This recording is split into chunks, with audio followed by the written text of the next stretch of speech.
In front of me is AGM H6 and today I would like to show you how you can rename it.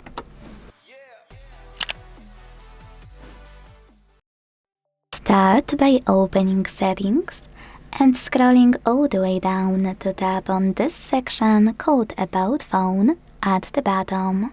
Don't worry, I tested it, it will work. Because here you can tap on device name at the top, right under basic info, and type in whatever you want to, like Sunny.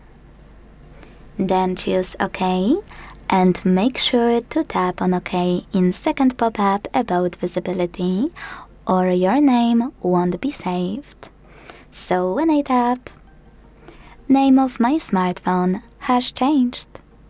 Thanks so much for watching. If you enjoyed this video, leave a like, comment and subscribe. Bye!